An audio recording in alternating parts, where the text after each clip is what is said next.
Mac Power Users, episode 716, Workflows with Chris Upchurch.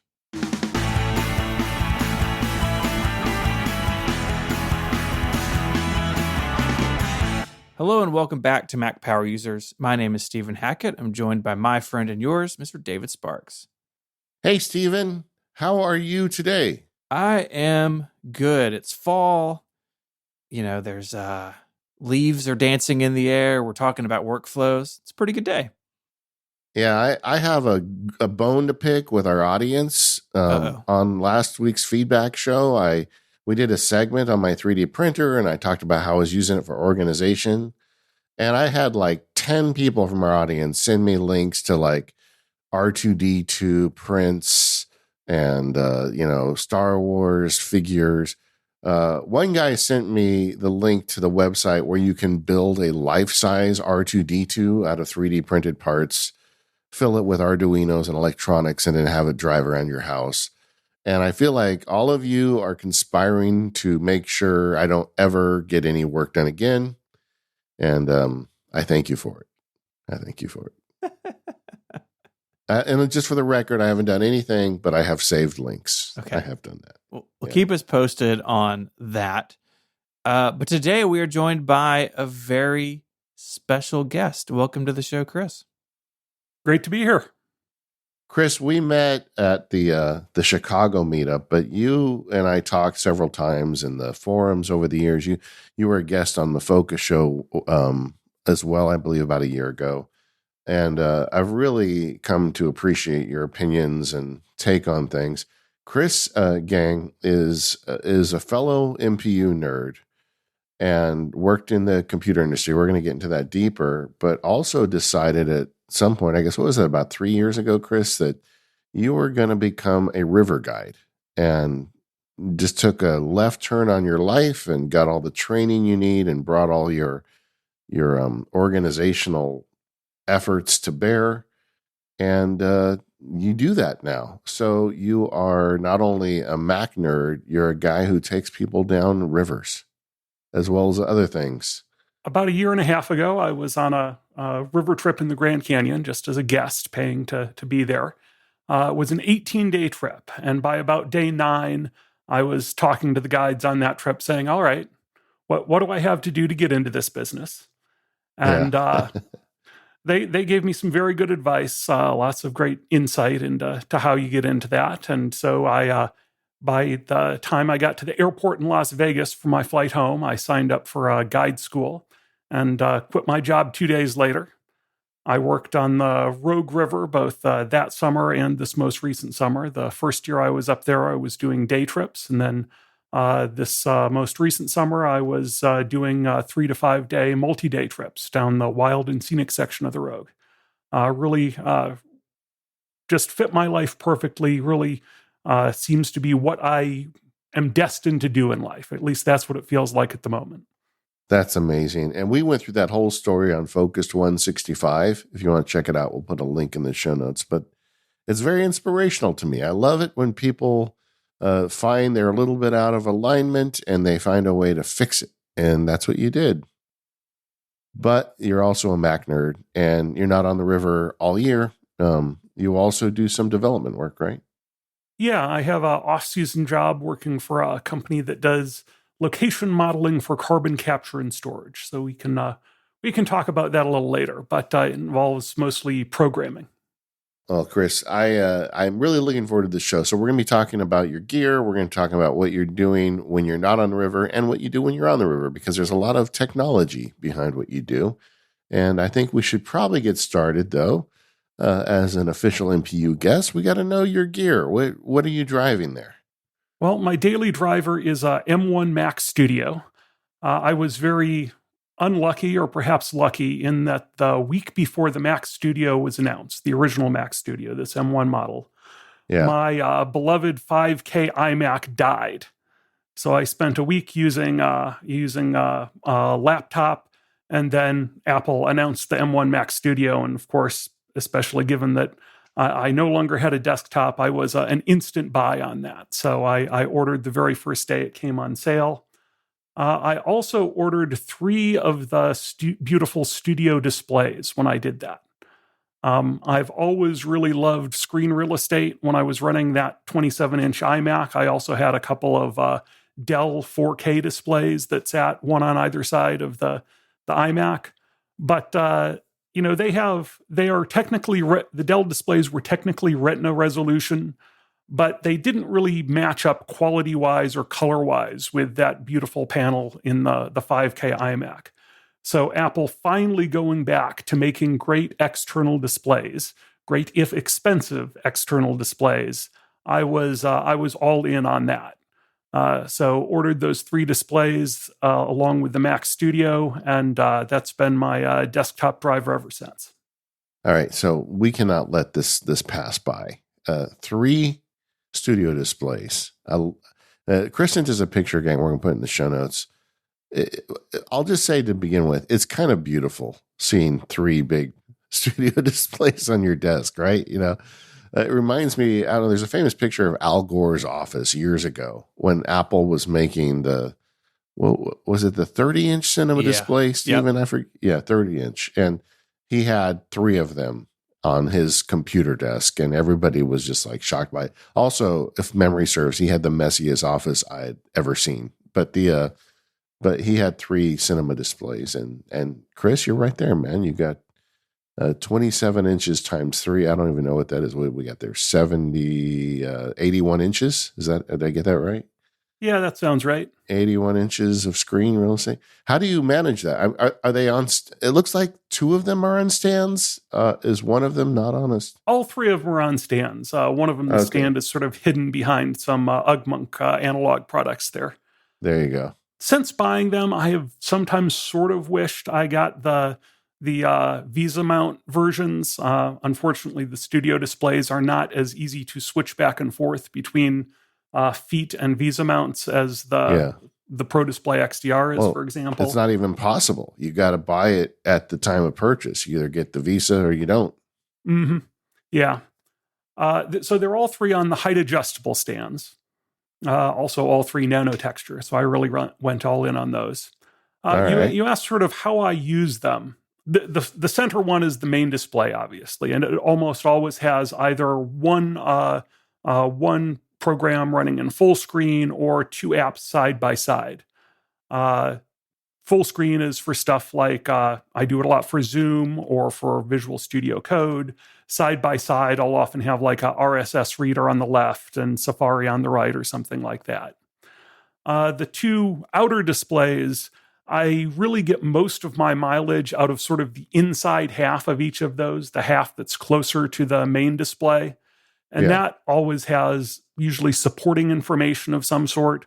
So, for example, if I'm in a Zoom meeting, I'll often have IA Writer open on the inner half of one of those side displays for notes. I might have my email client or my calendar open on the other one, depending on what I'm doing. So that's sort of the stuff I want to be able to look over and use, but is not the main thing that I'm working on. And then the outer half of each of these displays is really for more, passive information would be a good way to describe it. I'll often have like a calendar or a task manager running way off on one side or another. Stuff I don't need to be staring at all the time, but it's nice to be able to look over and glance at that. That was always my argument for second screens is a reference monitor. You put reference information over there and it's available to you. You just have to look at it. Yeah, now that I'm running Sonoma, I've sort of embraced the widget lifestyle a little bit, at least to try it out. So over on the left-hand half of my left monitor, I've got a bunch of widgets at the moment. Weather, parcel for deliveries, some of the calendar and battery widgets, nice photo widget just to show some of my pictures. Yeah, I go up and down on this. Like when I look at your setup, I am truly jealous. I mean, the idea of having that much screen real estate sounds amazing. But then I never seem to land with. I used to have 3 monitors, and now I'm just to 1. But it really is a nice looking setup, Chris. What are you using to manage Windows on it? I mean, that's probably quite a project with 3 different screens to manage. It is, and I have never been able to find a dedicated window management tool that really handles 3 screens well. There are some of them that just seem to be single monitor only. Those Yeah. that really have good support for external monitors really only seem to have the concept of like your primary and secondary monitors, just looking at 2. So like a laptop plugged into an external display or something like that. Yeah. I've never found one which really does 3 well. So what I ended up doing was building my own window management system using Keyboard Maestro. Yeah. Because Keyboard Maestro, of course, so endlessly customizable. You can actually specify, monitor, I think they count from 0. So monitor 0, monitor 1, monitor 2, and really get exact towards when I do this key combination, I want this window on this screen in this spot. So that's really my main window management tool, is using keyboard shortcuts. I use the hyperkey and sending windows to different spots. Yeah, you can independently address each monitor with Keyboard Maestro pretty easily. And it's interesting because the way he did it, there's different ways. Like you can address it as a monitor number or the sides. It's clever. Peter, he's always got some good answers for that. And then you put everything on a low shelf, as a lot of folks do these days. And then you're able to stack all your various Stream Decks and whatnot underneath it and have some nice clean space for all those monitors. Even got room for HomePods in there. Yeah, I mean, I need to be kept away from these multi-monitor people. It is very tempting. Now, Stephen, you had to, but then it didn't work out for you. Yes. I mean, I've got the studio display and the MacBook Pro. For my setup, 2 studio displays wasn't quite right, but I love the way this looks. I do have a question about the Mac Studio, though. I know I had an M1 Mac Studio, and I at least was a little bothered by the noise. Can you hear yours? Is it an issue being out there on top of the desk? I don't find it an issue. I know a lot of people do, but I don't really notice it unless I lean down real close to the computer itself. But don't really notice it in day-to-day use. Good. Yeah, I think people I've talked to with the M2 model, they seem to have addressed that. But I had mine under the desk. But it's I think from what I can tell, it's a little dependent on the model. Like maybe some are louder than others, which is kind of weird. But who really knows? Yeah, mine doesn't make any noise. I've got an M2 and I've got it on the desk and not an issue at all. But but with the M1, you're right, that was a thing. The other thing you've got under there, Chris, first of all, just acknowledge your UGG collection, because I have the same collection and I love them. But we've talked about that on the show enough lately. You have a very strange keyboard that I'd never heard of before. Yeah, this is the ZSA Moonlander. So to try and describe it to folks, it's a split keyboard. So 2 separate components, one for your right hand, one for your left hand. So you can arrange them and tilt them different ways to try and get a setup that's ergonomic for you as an individual. The other feature of this keyboard is it's orthogonal. It's the keys are stacked directly on top of each other. So for example, the index finger key on my right hand, there's U, J, and M just directly in a stack. Whereas if you look on a normal keyboard, they're all slightly offset. And the idea here is this is supposed to mean you don't have to wiggle your fingers left and right quite as much as you're typing. It's just bending them up and down. And honestly, I don't know if I notice a huge difference in sort of hand fatigue or RSI with that. And it does take some getting used to. But I am able to, after a week or so, when I got this keyboard, I was able to type using the slightly different arrangement, and can switch back and forth between that and like a laptop keyboard that's got a more conventional setup without too much trouble. Yeah, that is really strange to me. I mean, I don't know. That would be so odd because I've never typed on one where everything is lined up like that. Yeah, there's definitely an initial adjustment period that you have to get used to.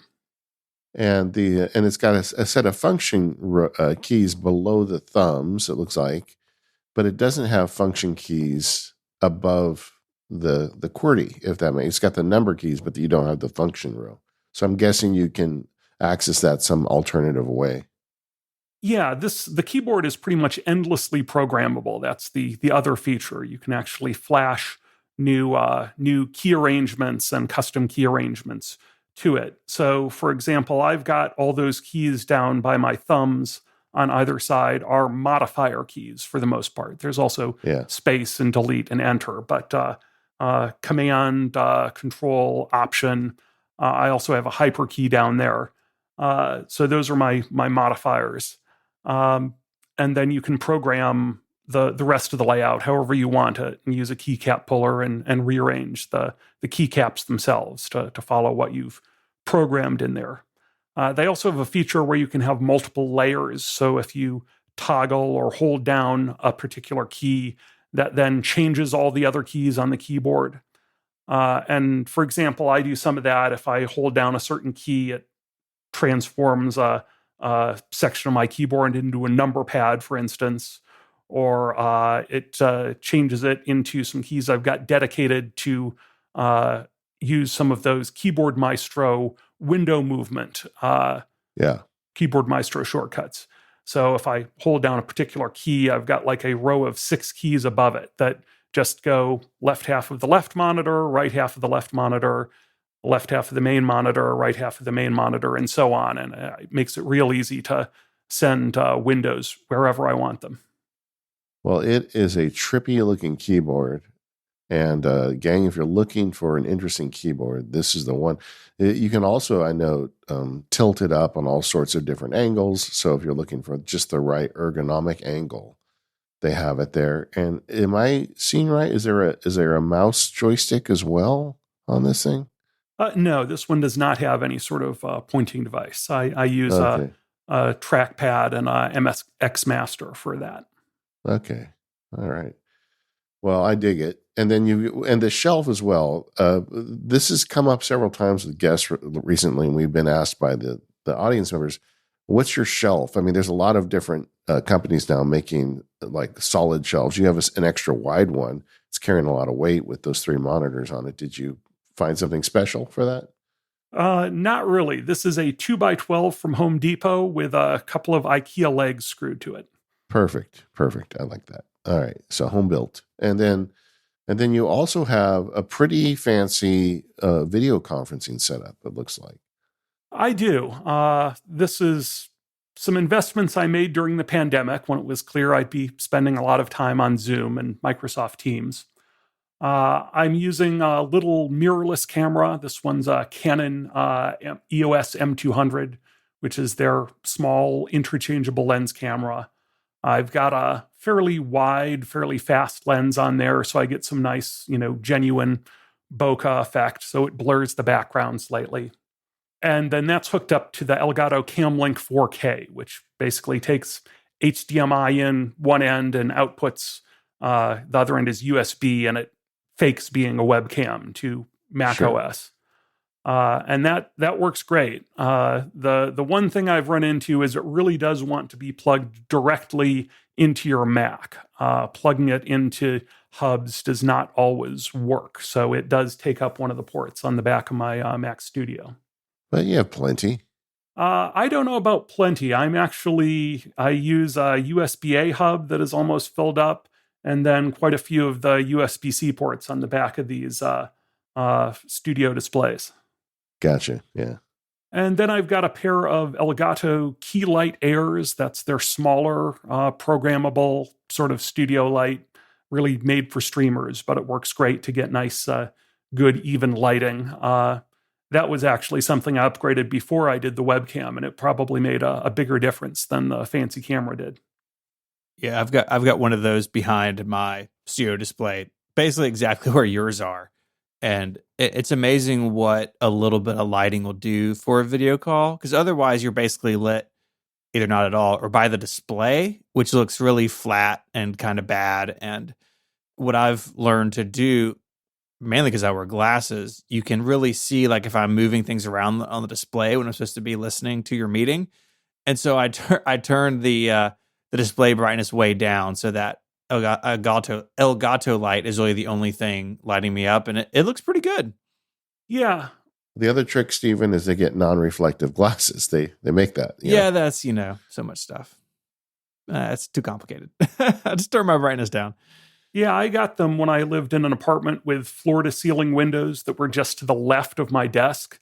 So if I didn't have some on-desk lighting, I basically looked like Two-Face. The entire right side of my face was in deep shadow compared to the left side. So getting lighting where I could control the right and left sides individually was really important to not having that sort of look. Yeah. Well, it's a nice setup, Chris, and we'll put a picture in the show notes. Everybody can check it out. You also have a home server. I do. I've got the last Intel Mac Mini, the 2018 model, and it's connected up to a big OWC RAID array. They make these essentially a box that'll take a bunch of drives, and they have some software that will view those as one big redundant array. Basically gives me a huge pot of storage, but one that is actually directly connected to a Mac, which makes certain things like remote backup and administration easier than if you're using something like a Drobo or a Synology. Not that those can't be good, but it's obviously I'm used to and know how to administer a Mac, whereas one of those Linux-based network-attached storage devices is just a different animal you have to deal with. Yeah, and especially if your primary Mac is a notebook. I mean, I know we just talked about your amazing desktop setup, but it's also just really handy to have a Mac always on, right? If you got Hazel rules or something else running, or using it for smart home stuff, I agree with you. I think if you want a home server like this, making a Mac the centerpiece is totally the way to go. You got any other Macs? I do have an M2 MacBook Air. That's my computer I take with me when I travel or when I'm up in Oregon for the summer, being a river guide. And it is, without doubt, the best laptop I have ever owned. I'm just totally in love with that machine. Yeah, I'm with you there, buddy. Yeah, I actually moved to the Air from the 14-inch MacBook Pro. I bought the first Apple Silicon MacBook Pros when they came out. And what I found was it was a great computer for what I was doing at that time. It was when we were just starting to go back to work after the pandemic. So I was doing things like plugging it into monitors in my cubicle at work, plugging it into HDMI ports to show in video and conference rooms, that sort of thing. But once I left the 9-to-5 job and switched to guiding in the summer and working completely remotely in the off season, I didn't really have call to do any of those things with a laptop. So I sort of upgraded or downgraded or side-graded, however you want to describe it, from the MacBook Pro to the Air. And the Air really fulfills all my needs that I've got for a mobile computer, even better than the Pro did. And like me, you've got a studio, so you can do heavy lifting at that machine. And in a pinch, the MacBook Air does fine too. It just takes a little longer. Yeah, I mean, I do a little bit of work for the off-season job during the summer when I've got some days off, and it handled everything I needed to do in a much smaller and more mobile package than my desktop setup. This episode of MPU is made possible by 1Password. 1Password is the password manager for your Mac, iPhone, iPad, PC, the web, and beyond. One of my favorite things about 1Password is that I can mix and match account types. So I have a couple of 1Password for Teams accounts. Got one at Relay FM and one for another part of another organization I'm a part of. But I can also have 1Password for families. So my wife and I can share passwords, and it's all in one app for me. But even within those different accounts, I can set up different vaults. So at Relay FM, there's stuff that only Mike and I need. And then there's other passwords or credentials that other people may need. And it's very easy to manage all of it. And because 1Password is everywhere and really integrated with Apple software, it doesn't get in the way. So I can log in with Face ID or Touch ID no matter where I am on macOS, iOS, or iPadOS. It even works for two-factor authentication. We all know we should be using that, right? But look, getting text messages with 6-digit codes, there's a better way. I store that stuff in 1Password right alongside my regular passwords. And when I go to autofill somewhere, it autofills that information as well. So it's really seamless, and it means that extra security doesn't slow me down. Head on over to 1password.com/MPU to learn more and to sign up for a free 30-day trial. You'll get 20% off going to 1password.com/MPU.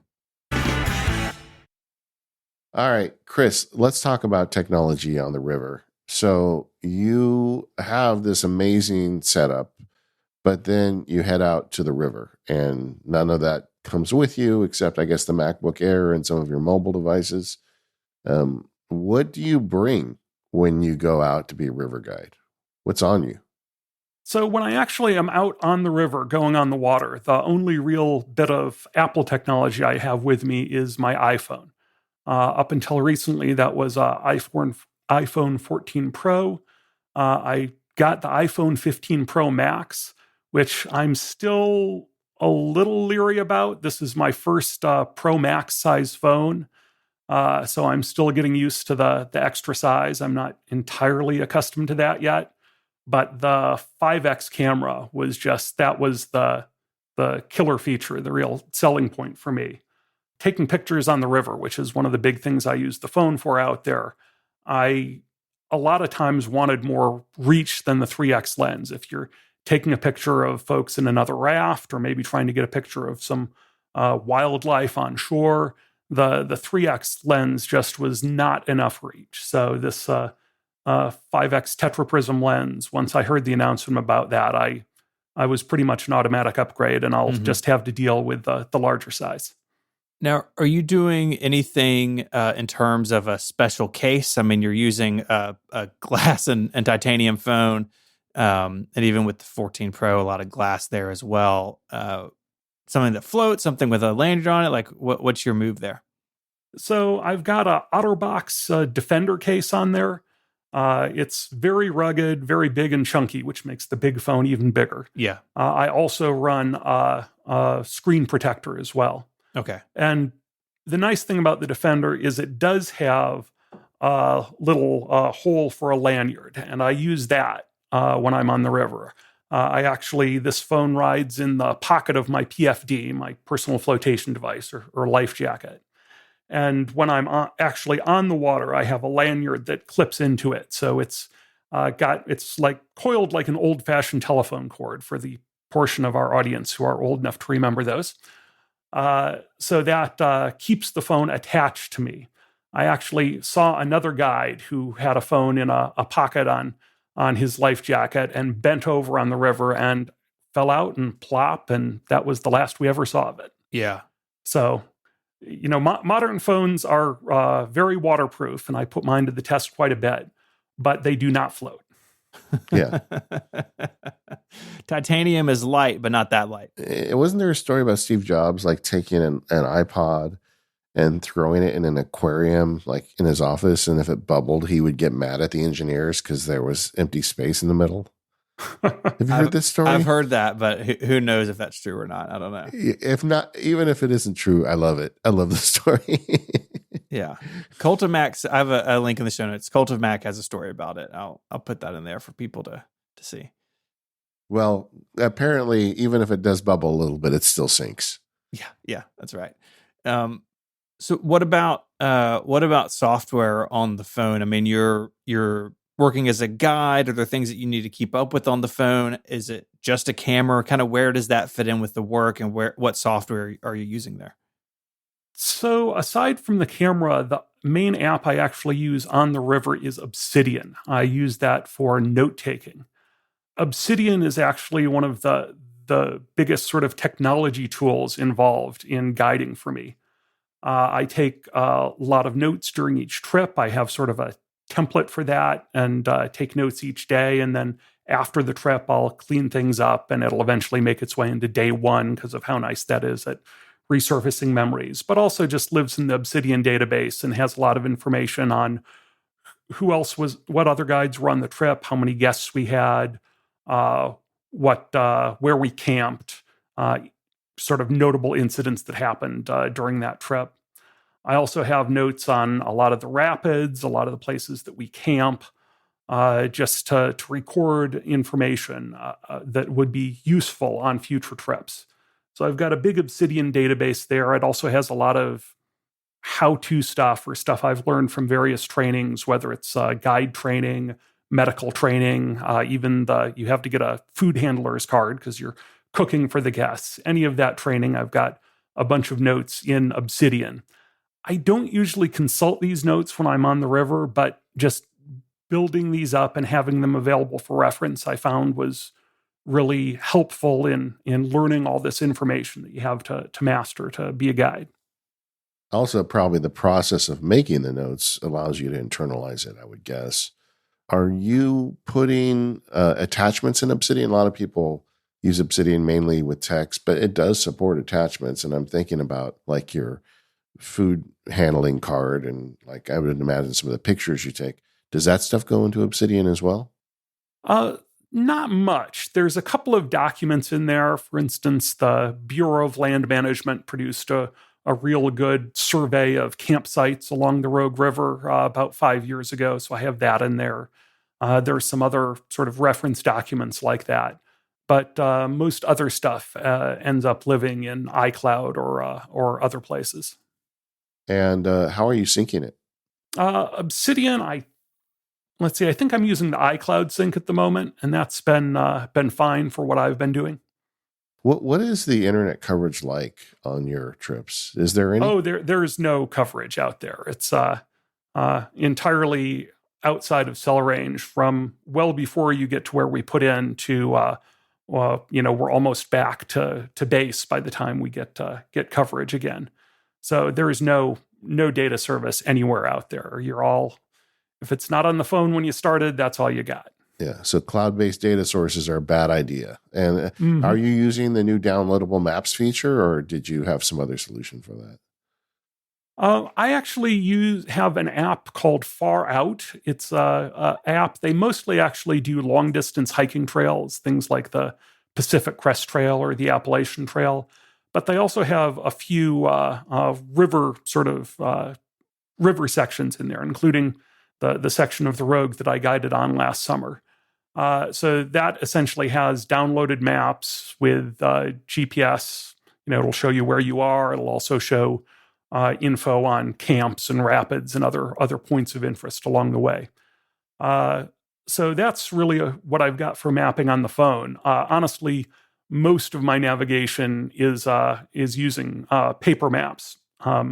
There's a real nice river guide that I like, a river guidebook that I like that has waterproof paper and shows where everything is. And honestly, that's easier to consult on the river than pulling out the phone. Yeah, that makes sense.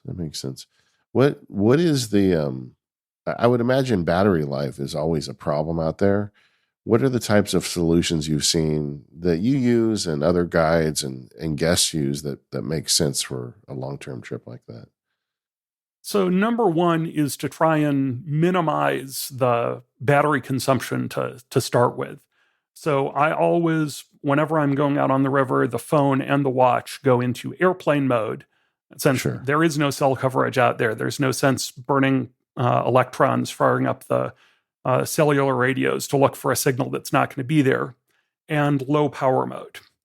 And I find when I do both of those, I can get through even a 5-day trip just charging the phone and the watch once each. And I have some little USB batteries that are good for that. One with a Apple Watch charging puck built into the battery to charge the watch, and one with a built-in lightning cable for my old phone. I actually just bought a new one with a built-in USB-C cable for the 15 Pro.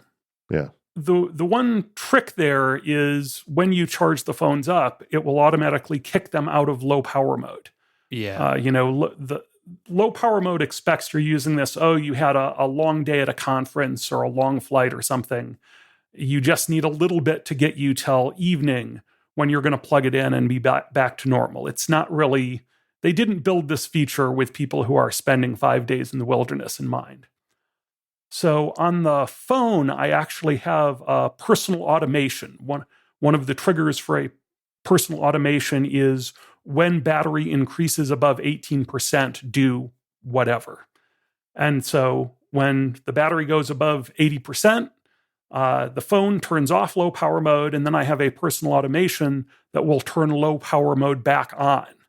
So that keeps the phone in low power mode without me having to do anything. The trick there is making sure this only does it when I'm on the river. I actually have it look for a calendar event in a certain calendar that tells it, oh yeah, Chris is out on the river today. We should keep the phone in low power mode. So you're doing an if command probably in shortcuts to look for the calendar entry and as part of the automation? Yeah. Nice. That's super clever. Unfortunately, it doesn't work on the watch, so I have to remember to flip the watch back into low power mode after I charge it, or just don't charge it up above 80%. Yeah. Do you get nervous like when it gets down to like 20%? I mean, I'm so used to it always being above 50%. I think going 2 or 3 days, I would want to charge it anyway. I wouldn't be able to help myself. Yeah, I've got at least with the 14 Pro, I had a pretty good sense of how much battery I would use each day. So 50% wouldn't really be worrying me. If it gets below 40%, I'm starting to get nervous. If it gets below 30%, I definitely know I need to charge it, at the next night. Do you need to use it to take a lot of pictures when you're out in the river? Yeah, that's the primary use for it is taking pictures. How do you do that when you're in the middle of a rapid? I mean, how do you hold on to it? How do you frame it and take a picture? You don't do it in the middle of the rapid, of course. But when there's a place to stop and pause, and you can, you tuck the oar handles under your knees, you can get your hands free and snap a picture. I will say I am really looking forward. The other selling point of the i15 Pro Max to me was the action button, because that first thing I did was hook that up to the camera, and being able to snap a quick picture without having to use wet fingers on a touch display is something I'm really looking forward to. I think that's going to make things a lot easier. Yeah, you do, because I'm a big fan of using shortcut automation on that. But I think for someone like you just really want it to activate the camera. You don't need it for anything else. Yep. How do you manage tasks on the river? And I know that sounds like a silly question, but I know that you do manage tasks on the river because you're in charge of people.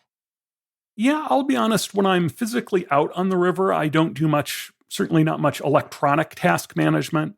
It's really each trip is the same. So you develop a sense of what needs to be done. And that's really when you start working for a new company or on a new river, that seems to be one of the big things to sort of accommodate yourself to, is how they do things and what things need to be done when. And you've really just got to internalize that.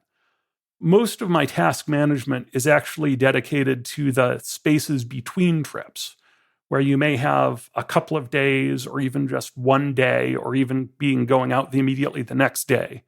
And so you've got to do some prioritization. What do I really need to get done between now and the next time I'm off on the river?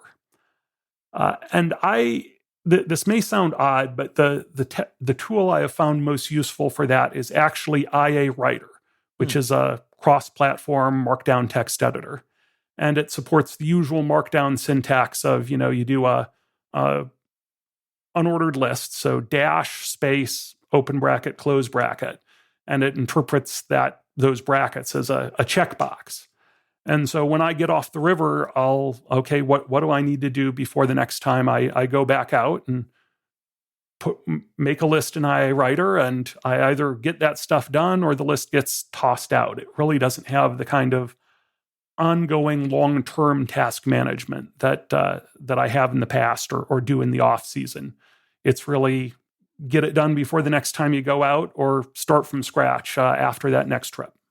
Is any of that information shared with other people? I mean, you mentioned at the beginning, there's other guides, and it's you went and had this experience. What are some communication tools, or is that an issue when you're out there? Not really in terms of task management. one of the big things in terms of guides is actually the way they do calendaring, because obviously everybody's real interested on which trip you're going out next on and who's going to be on that trip with you. And they actually, the place I worked last year at least, actually used Google Sheets for that. And that may seem like an odd choice for a calendar, but they have a spreadsheet with one column for each day of the summer, and then sort of a set of rows up top. We had up to 3 trips out at once, 2 trips on the Rogue and 1 down on the lower Klamath. And so there's a set of rows up top that lists who's on the number 1 Rogue trip, another set of rows that lists who's on the number 2 Rogue trip, and a set of rows that lists who's on the Klamath trip. So that Google Sheet was probably one of the most frequently accessed things on my devices during the summers. I looked in there to see where I'd be working and who I'd be working with. Well, Chris, we planned Mac Power Users for 15 years in a Google Sheet. So yeah. I don't think you're off base there. Though I hear you're switching to Notion. Maybe. Yes. Probably. We got a text, and we talked on the show about, well, what if guests can't get into the outline? We got a text from a mutual friend who said, if your guest can't figure out how to look at a Notion outline, then they shouldn't be a Mac Power Users guest. And I'm like, you know what? That's kind of a good point. This episode of the Mac Power Users is brought to you by Backblaze. Unlimited cloud backup for Macs and PCs for just $9 a month. Backblaze are the folks looking after your digital data with their unlimited computer backup for Macs, PCs, and businesses that starts at just $9 a month. You can back up all of your data with Backblaze: docs, music, photos, videos, drawings, contracts, projects, and more. And you can easily protect business data through a centrally managed admin. But it's not just about protecting yourself from data loss. Sometimes you need access to a file on the go. And the Backblaze mobile app for iOS and Android makes it super easy to access all of your backed up files from anywhere. They even have a restore by mail option where Backblaze will ship you a hard drive with all your data on it. Once you've restored your documents, you can send the hard drive back for a full refund. Plus, you never have to worry about accidentally deleting a file again. Backblaze offers a free 1-year file retention or upgrade to have deleted files retained forever. It really is a weight off your mind knowing the stuff is just handled. And Backblaze has restored over 55 million files for customers. These folks know their stuff. I've been a Backblaze subscriber now for 6 or 7 years. I tried one of their competitors. I wasn't happy. I switched over to Backblaze, and I'm very happy. I've got a gigantic drive on my Mac, and Backblaze backs it all up for $9 a month. If the roof falls in on my house, I will not lose any data. This is also a great service to send kids off to college with, because you know they're not going to be backing their stuff up. But if you set up Backblaze, it's happening without them even realizing it's happening, and it will save them. You can get a free, fully featured, no credit card required 15-day trial at backblaze.com/MPU. And if you own a business, click on the business backup in navigation to start backing up your business data. And what I said earlier is true. If you're sending someone off to college, get them hooked up on Backblaze as well. They will thank you for it later. Backblaze is recommended by the New York Times, Inc. Magazine, Macworld, PC World, LifeWire, Wired, Tom's Guide, 9 to 5 Mac, and more. Both Stephen and I are longtime subscribers. Don't be that person that forgot to back up their important files. Backblaze has got your back. So sign up for that 15-day trial with no credit card required at backblaze.com/MPU.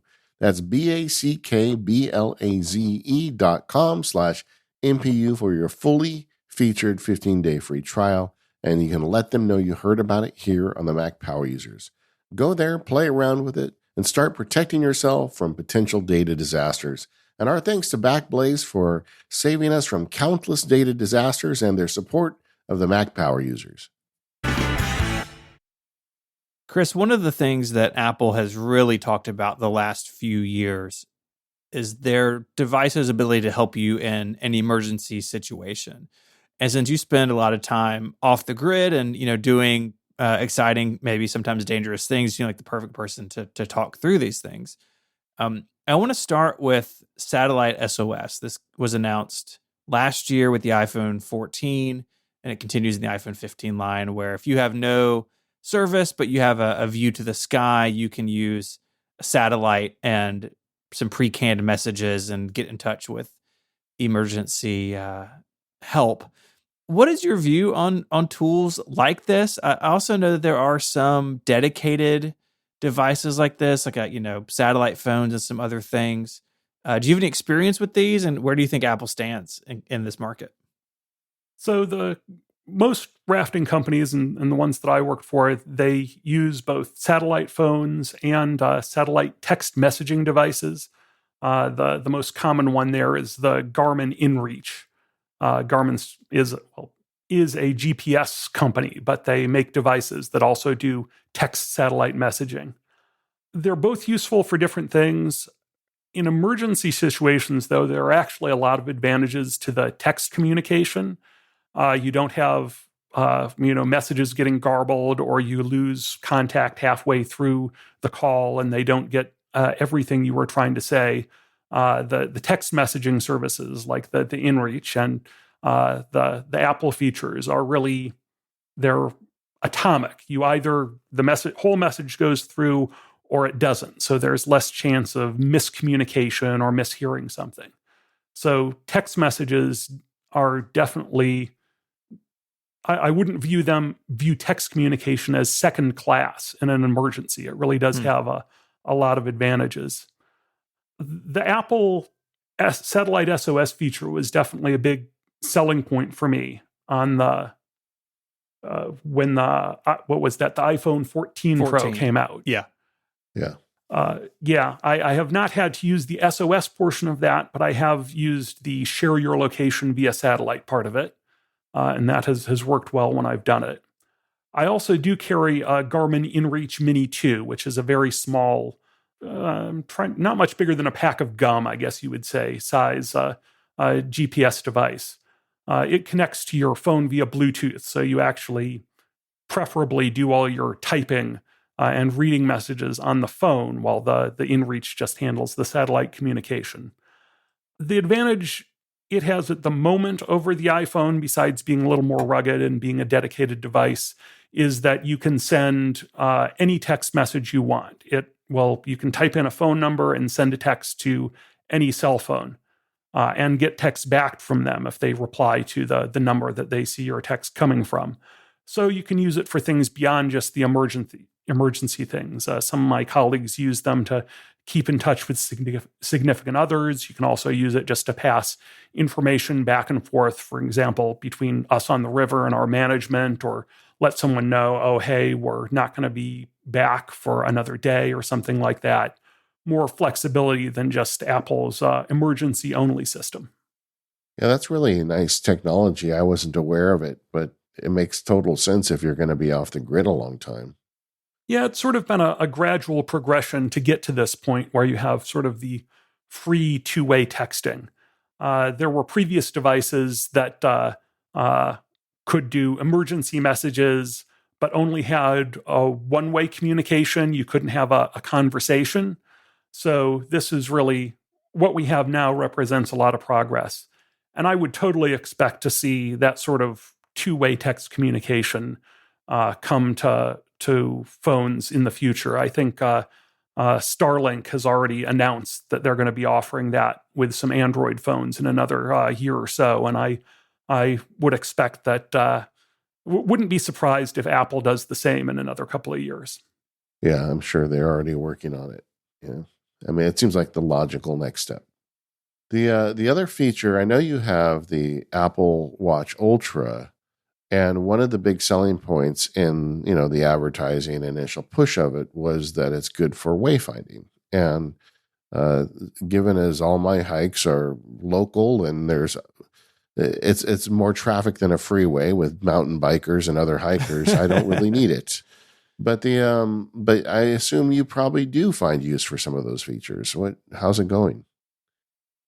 I've played around with them a little bit. They're obviously, the big limitation there is, I think right now that's a sort of a day hike only feature, just because anytime, I go hiking and backpacking with my Apple Watch all the time, but I rarely use the navigation or workout features, like their hiking workout, if I'm on a multi-day trip, because it just burns battery too fast, even on the Ultra. I'm trying to stretch the battery out as long as I can. And these features where it's looking at your location or your heart rate very often are really only useful for me if I'm only going to be out there for the day and I'm going to be back someplace where I can charge that evening. But I have played around with it a bit, and it's definitely a useful feature if you need to backtrack along your route. I have a good friend who does a lot of off the grid hiking, and she was looking at Garmin and the Ultra. And my recommendation was, if you get the Ultra, just get one of those solar chargers. You can get them. You can hang it off the back of your pack, and it can charge the battery during the day. And at night, you could charge your watch every night that way, and not have to worry about it. Or just get a big battery if you're not going away too long. But yeah. I do think that's an interesting dynamic, right? A lot of people who do this type of adventuring are afraid of the battery life situation, just so they don't actually use the features that Apple pushes on some of this stuff. Yeah, there's definitely a trade-off there. And most of my trips are short enough that a battery is a better bet than a solar panel. But if you're out there for long enough, the solar is obviously has an advantage. Well, I would ask you about the crash detection, but the only one of us that's experienced that is Steven. Hey. But it works. But it worked, right? It did work. Yeah. When I was in my accident in the spring, I had an iPhone 14 Pro Max and an Apple Watch Ultra, and they were, they talked to each other and the watch was going off, and it went off. So in my accident, I got hit from behind. I hit a tree, then rolled over in the truck, and it was going off before the truck rolled over. Like it knew what was going on, and it was a very disorienting time. And like, if you hooked it to a lie detector test, I'm not sure I could tell you if it actually called emergency services or if I stopped it in time, because the thing's going nuts, right? Like, it's vibrating, the screen is red, it's making a bunch of loud noise. Trying to wake you up, really, probably. Yeah. I mean, if I had been unconscious, it definitely would have gotten my attention, probably. And I think out of the three, wayfinding, satellite SOS, and crash detection, that's the one that most people, God forbid if you need any of them, but if you do, the crash detection may be the most common, and at least if you drive. And I feel better knowing that my wife has an Apple. Actually, one reason I upgraded her Apple Watch last year was for crash detection. I just gave my dad my old 14 Pro Max. Y'all, he was on an iPhone 7 still. I thought he was on an SE 3. It's like, nope, that's an iPhone 7. And so I gave him the 14 Pro Max.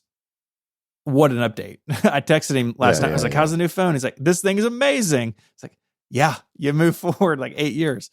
But I feel better knowing that, he's got now a phone that has crash detection. Just puts me at ease a little bit. So I'm super excited that Apple is going down this road, because look, the truth is we have these devices with us all the time, right? We're talking about, Chris blasting down a river with a bunch of people, and he's got his phone there with him, right? We don't go anywhere without them. The watch is literally strapped to your wrist. And so it's very exciting to me that, in addition to the health stuff and the fitness stuff, that Apple's also looking, with personal safety. They had fall detection. That was, I think, the first one several years ago now.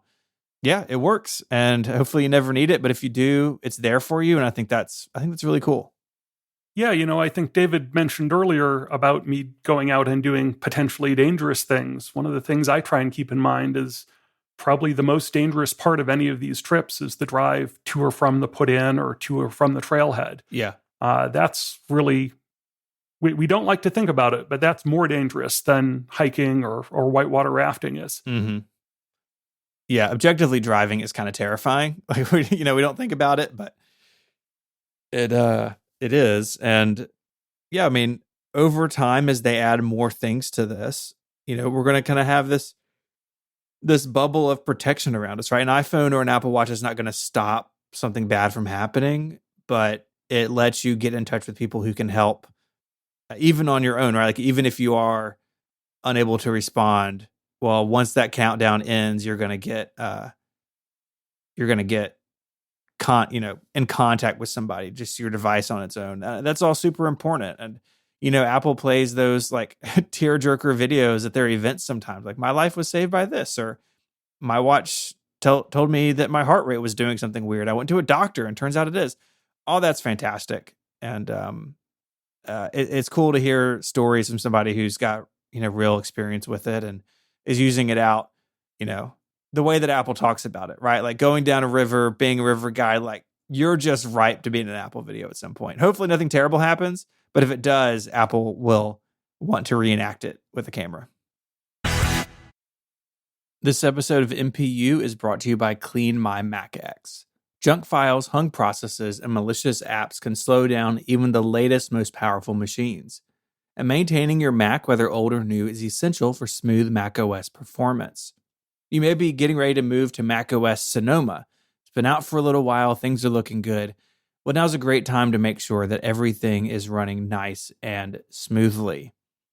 Clean My Mac X is an all-in-one Mac maintenance tool that can take care of old junk, faulty apps, malware, and more in an efficient, aesthetically pleasing, hassle-free way.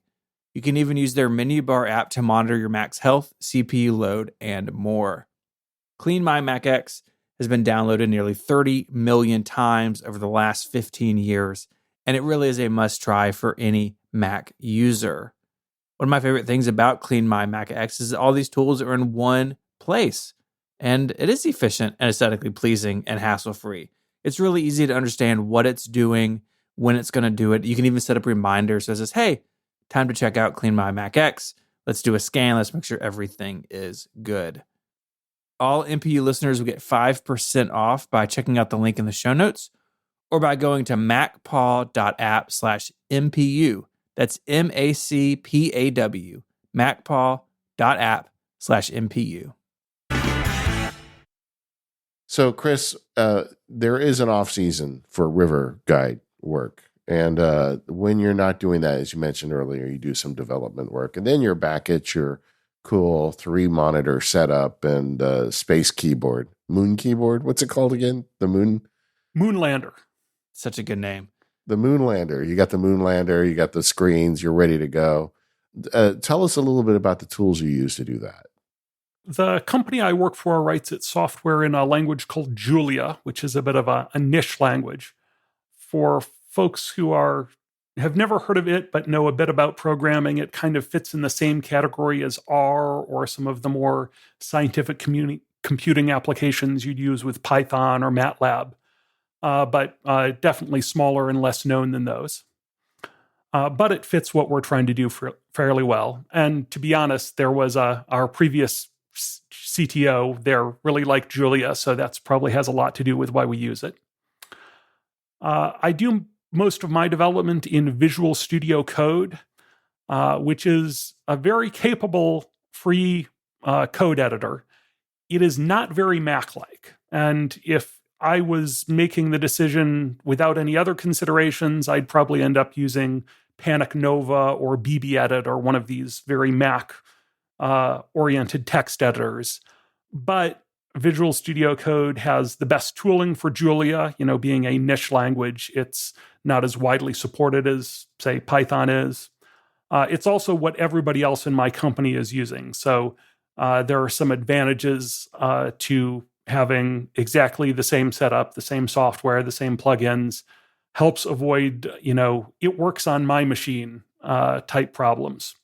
So even though it's not the most Mac-like experience, it's probably the best tool for getting the job done. I sort of make up for that a little bit by using some very Mac-like support software. I use the Tower Git client, which is software for communicating with Git repositories. We use GitHub, and it provides a very Mac-like experience, which I enjoy. Also use a neat diff tool called Kaleidoscope, which you use for comparing two different files, which is useful in source control or trying to figure out where you screwed up a particular program. Yeah, Kaleidoscope is really cool. I mean, even if you're using something like Tower, which I agree with, is awesome and so Mac-like, and the free GitHub app, like it's fine, or you can do it from the command line, but Tower puts a really nice UI on all of it. But Kaleidoscope is remarkably useful, and it does. I mean, yes, you can like compare text files, so you're looking at source code, but they do things like there's a menu bar app and you can drop content into it just from Finder, like things you wouldn't think of when you think of a tool like this, but because they're on the Mac and they want it to be as Mac-like as possible, they build all these things like Alfred workflow support. I mean, they don't have to do that, but I think it's really cool that they do. Yeah, I think every Git-based developer we talk to uses Kaleidoscope. I don't think we've ever had one that doesn't. What else, Chris?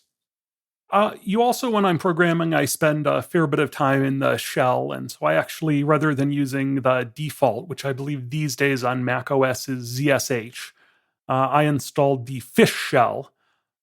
We can blame Brett Terpstra for that, as with so many things. He had a nice series on his blog a while back.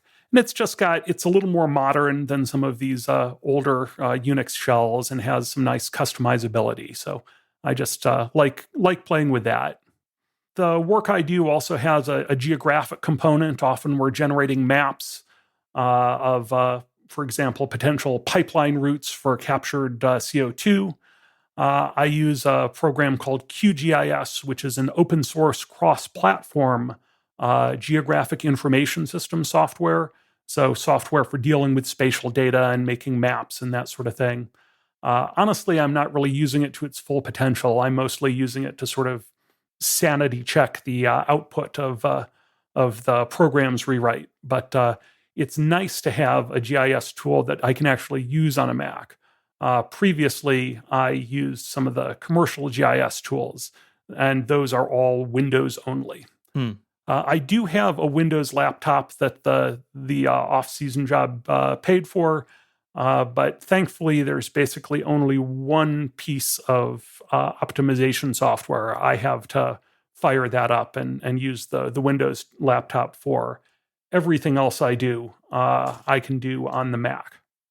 That's really cool because that has not always been the case when it comes to development, right? There have been times or seasons where the Mac was sort of not a serious contender when it came to some types of development. And I think things like Visual Studio Code in particular, like it's really nice cross-platform IDE. Yeah, not the most Mac-like thing in the world, but it opens the door for users who may have been unwilling to check out the Mac before. And even with OS X being built on top of Unix and you get a lot of stuff, kind of quote unquote for free with that, things like Fish and some of these other tools that can sit one layer above what Apple does, again, it kind of opens the door to more possibilities. Chris, you've got all this gear, and I keep looking at this picture of your desk. I wish you hadn't sent it to me because it's so nice looking. But how are you backing it all up? So I have a pretty comprehensive backup strategy. That's something I've embraced for a long time, and probably originally came from listening to Mac power users back in the early days with you and Katie. So I have at least 4 different backups using different methods. I have Carbon Copy Cloner on all my machines, and they get cloned to a local hard drive here. At one point, those would have been bootable backup clones, but of course, the modern versions of Mac OS, that getting a bootable backup really isn't possible. But I still think there's a real advantage to having a full exact copy of what's on my hard drive. I don't have to worry about something not getting backed up or not having, some obscure settings file that a program put in some weird spot. I can know I've got everything backed up on this SSD. I also use Time Machine, that's the built-in tool, but it does have a lot of advantages. And recently, big quality of life upgrade was switching my Time Machine backup to an SSD. The costs have finally come down far enough that that's a reasonable choice, even when you have a big internal drive.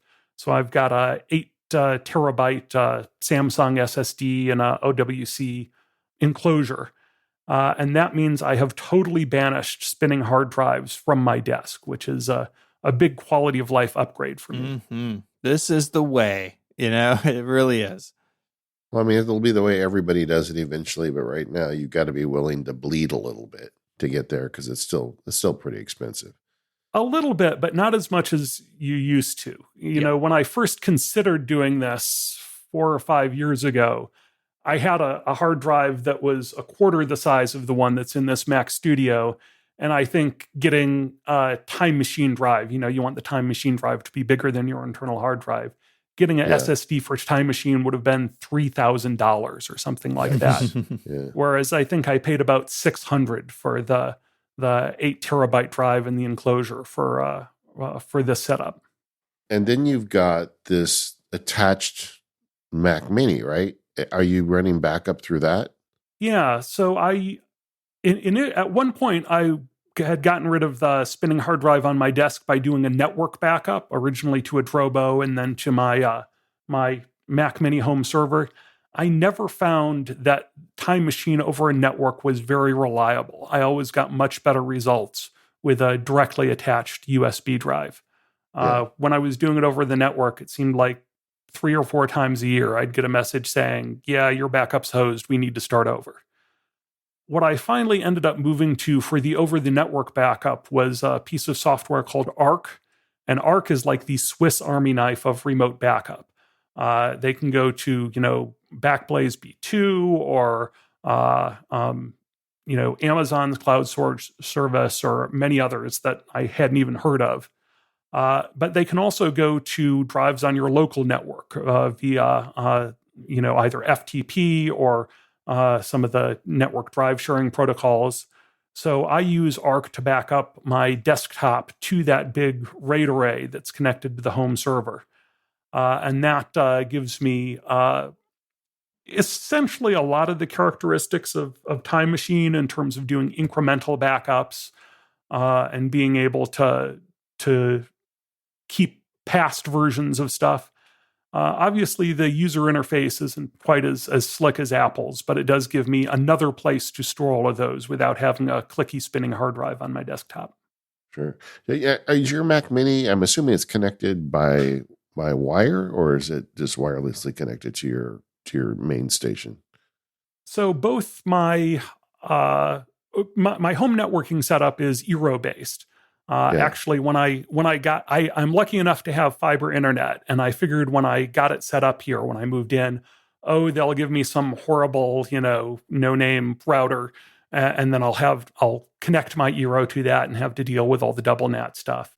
But they actually gave me a nice little Eero 6 as my home router, and I'm like, oh, wow, that was nice of them. Yeah. So it actually did prompt me to upgrade my Eero setup from some older Eeros to the Eero 6s.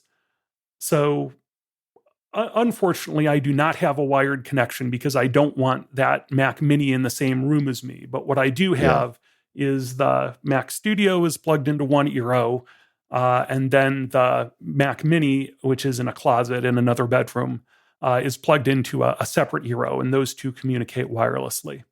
So it's not quite as fast as I could do with a wired connection, but it's good enough for what I'm doing. I'm not trying to edit video that's on the RAID connected to the Mac Mini. For stuff like backups, this works just fine. And backups too, the first one is a big one, right? But then you're doing, I would assume, incremental backups after that. So that helps a lot with the bandwidth needs as well. Definitely. Are you doing any offsite? So then I also, the RAID array also gets backed up itself. I have some just USB hard drives that get plugged in there and suck down the data from the RAID array. So I have a couple of local copies. And then all of these computers I have Backblaze subscriptions for offsite backup. And that is one of the advantages of having a directly attached drive. That RAID array just looks like an external drive to Mac OS and to Backblaze. So Backblaze will back it up on their, one price, unlimited, all you can eat backup subscription. So I am one of the people who is abusing that, at least for the one computer. On the other hand, my laptop doesn't have a whole lot of data on it. So I'm paying for 3 subscriptions. One of them is huge. The other 2 are more reasonable amounts of backup data. I mean, full disclosure, they happen to be a sponsor today. We didn't know that when Chris put this in the outline, but but it is really convenient, to just turn it on. It is, and I've had good results with them. I've never had to do a sort of full restore from Backblaze, but I have actually used them. For instance, when I went off to Oregon to go guiding this summer, there was a document that I needed that I did not have on my laptop, and I made the decision that I would shut down all my Macs here at home for the summer and not leave them running just for remote access. But I was able to go into the Backblaze web interface, type in my passkey to decrypt the drive and pull that file off of the backup. So that really did save my bacon during the summer. This episode of the Mac Power Users is brought to you by Indeed. Go to Indeed.com/MPU and join more than 3 million businesses worldwide using Indeed to hire great talent fast. What's a game where nobody wins? It's the waiting game. And when it comes to hiring, don't wait for great talent to find you. Find them first with Indeed. When you're hiring, you need Indeed. Indeed is the hiring platform where you can attract, interview, and hire all in one place. So instead of spending hours on multiple job sites searching for candidates with the right skills, you can use their powerful hiring platform that can help you do it all. Indeed streamlines hiring with powerful tools that find you matched candidates. With Instant Match, over 80% of employers get quality candidates whose resume on Indeed matches their job description the moment they sponsor a job. According to Indeed data, US Indeed's hiring platform really is great because it matches you with quality candidates instantly. Even better, Indeed is the only job site where you only pay for applications that meet your must-have requirements, making it an unbelievably powerful hiring platform, delivering 4 times more hires than all other job sites combined, according to Talent Nest 2019. So join more than 3 million businesses worldwide that use Indeed to hire great talent fast. Start hiring now with a $75 sponsored job credit to upgrade your job post at Indeed.com/MPU. Offer is good for a limited time, so claim that $75 credit now at Indeed.com/MPU. That's INDEED.com/MPU to support the show by saying you heard about it here on this podcast. Terms and conditions do apply, but do you need to hire? You need Indeed. Our thanks to Indeed for their support of the Mac Power Users and all of Relay FM. Chris, this has been so much fun, and we like to end these interview episodes with some favorite apps and services, some things that maybe we didn't get to mention further up in the outline. And you got some really cool stuff in here. The first one is something that I have not really played with, but I've been a little bit aware of. Can you tell me about Triage 2? So Triage is a mail app with some very specific functionality. It connects to your IMAP mail client just like any other mail client. But rather than reading email in there, what it gives you is a series of cards for each message, and you either swipe left to archive it or delete it. I have it set up to archive, or swipe right to keep it in your inbox. And this was very important for me because I get back to after 5 days on the river, and quite a bit of email has built up. So Triage is real useful for going through that very quickly and just getting rid of the stuff that, it may not be spam, but it's not super important for me to look at, or maybe isn't relevant after 5 days. I can just weed all that out and then go back in my regular email client to read through the stuff that's actually still relevant and useful. It's a great idea for an app, especially if you're not using any like sorting app like SaneBox or something where you've got a bunch of it, going already getting sorted for you. This gives you a quick way to get through a deep inbox. Does it work also with Google and, the other mail services? Yeah, I'm using it with Google. I think it uses just a regular IMAP connection to them rather than, the special sauce Google APIs that dedicated apps like MimeStream do. But it works just fine through IMAP with a Gmail account. I've seen apps like this in the past for sorting through photos, where it'll go through your photo library and let you quickly discard or keep them. But it makes total sense for email as well. So another app I've got here that I particularly like that I don't think a lot of people have heard of is called Hand Mirror. It's a very simple menu bar app. And all it does is you bring it up and it will show you whatever the view is through your webcam. Most services like Zoom or Microsoft Teams, when you start a meeting, they'll show you a little view of your webcam just so you can, make sure there's nothing embarrassing in frame or that sort of thing. But they don't do that until the meeting starts. And if you want to do a little more prep ahead of time, I had found myself firing up Photo Booth to get a look at what my webcam looked like.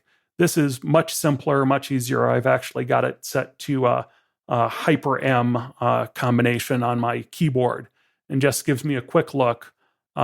Particularly important for me because I've got those two key light airs on my video conferencing setup, so I can bring it up and then use my Stream Deck to adjust the intensity of the two lights to get a good look. Yeah, this one has come up before, and we got a lot of positive feedback after we talked about it the last time. So maybe for anybody that missed this one's kind of a no-brainer. Another one I'm still using is Carabiner Elements. This is the big Swiss Army knife key remapping tool. Really, the only thing I use it for is to set up a hyperkey, where one key simulates pressing Command, Option, Control, Shift. Another Brett Terpstra popularization, at least. I don't know if he invented it or not, but I certainly heard about it through him. The hyperkey, exceedingly useful for me. I do a ton of hyperkey-based shortcuts, keyboard shortcuts. I know there are other apps that have incorporated this since then. I think Better Touch Tool, this is one of a bazillion features that they offer, or there's some dedicated apps out there. But whatever they're using does not seem to be as good or as low level as Carabiner Elements. On the flip side, Carabiner Elements is not the most user-friendly tool, but I've found it to be much more reliable than any other way of setting up a hyperkey. So I'm still a big fan. It's one of those Mac apps that I think a lot of people get nervous every year. Like, are they going to be able to run it on the new version of Mac OS? But I mean, they've kept it up to date. That team behind it, I'm not sure how big it is, but they are staying on top of things. Yeah, you always wonder, is Apple going to throw something in the OS that just shuts it down? Yeah. That makes me nervous too. And the last thing I mention here is actually a service. It's Kagi. This is a search engine that you pay for. And this is actually fairly recent for me. I've only been playing with it for the past couple of weeks. And really what pushed me to it is the declining quality of Google search. The actual Google search results are still about as good as ever, I think, but they are just buried under so much crap these days. Not just the ads, but all these boxes and summaries. You really have to dig down to get to the actual search results. Kagi is much cleaner, offers a lot more control. It will pop up the little box that summarizes the Wikipedia article, but you can turn that on or off. Also has, no ads, obviously, since you're paying for it. It's, I think, $5 a month for 300 searches or $10 for unlimited, something like that. And obviously, it'll have some privacy advantages over Google. If you look in their settings page, they have a setting for search history, and it basically says, we don't keep track of your search history. If we ever come up with a feature where that would be useful, we'll include that setting here, but until then, we're not tracking anything. How does it compare to Google in general? I mean, in terms of like when you're looking for, are you finding what you need? I'm finding what I need. The quality of the search results themselves maybe aren't quite as good as Google is, but I think the trade-off of having them much more clearly presented and easily accessible is worth it. And I can always just go to Google and search if I'm having trouble finding it. But I think as sort of the first line of search for me, it's working out so far. I love the idea of this, right? I mean, it's a user-supported search because for so long search has been ad-supported, and that has had all sorts of negative consequences. Have you worked with any of the other like competitors to Google, like DuckDuckGo and some of these others out there? I played with DuckDuckGo a couple of years ago, and it didn't really stick for me. But I haven't looked at it more recently than that. Well, it's interesting to me that you came to this one, and I definitely want to hear how that works for you over time. If it, I would recommend if you want to give this a try. They have a per month and a yearly subscription. Just sign up for a month or two and just see, how much you use it. Does it work on mobile as well? It does.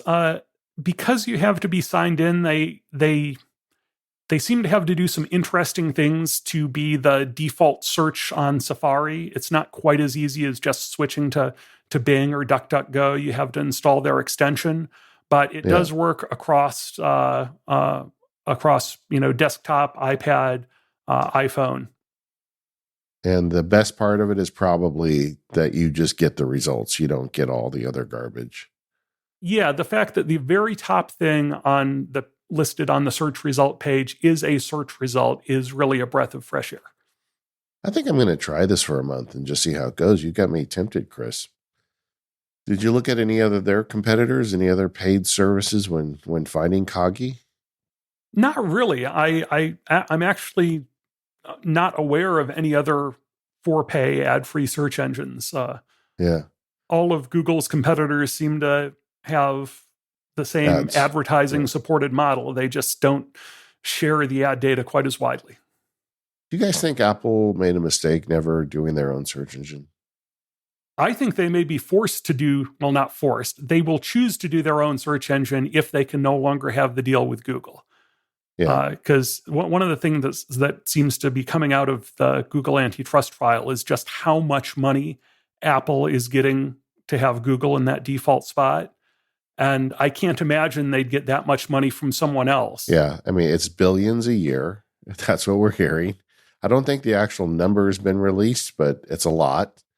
And that's a really good reason for Apple not to bother making their own. But if they're not allowed to get paid for that anymore, I could see them taking the step. I'm sure they've got like a Skunkworks project on it. I don't know how good. Is it going to be like one of these Apple Maps situations where it's not that good to begin with, or is it going to be really great? I don't know, but it is an interesting time. And then, of course, the other thing with search engines is, are they going to go the way of the dodo in general as AI takes over and does search for us? I don't know. It's going to be interesting times. Well, either way, Chris, thanks for that. Thanks for that referral. I'm going to give Kagi a try for a month. Maybe I'll report back on the next feedback episode of Mac Power Users. Labs members will definitely be hearing about it. But it's just such an interesting idea in 2023 to make a search engine and say, well, we'll just let the users pay for it and we won't give them ads. That is very attractive to me. For the price of $5 or $10 a month. If you're going to use 300 searches a month, you can get away for $5, unlimited $10. I justify a lot on the fact that I never buy Starbucks, guys. Let me just put it that way.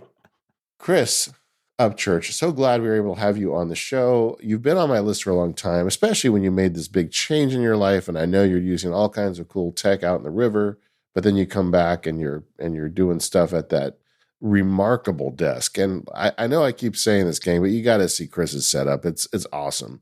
3 beautiful screens right next to each other, and just a really nice setup. Where do people find you, Chris?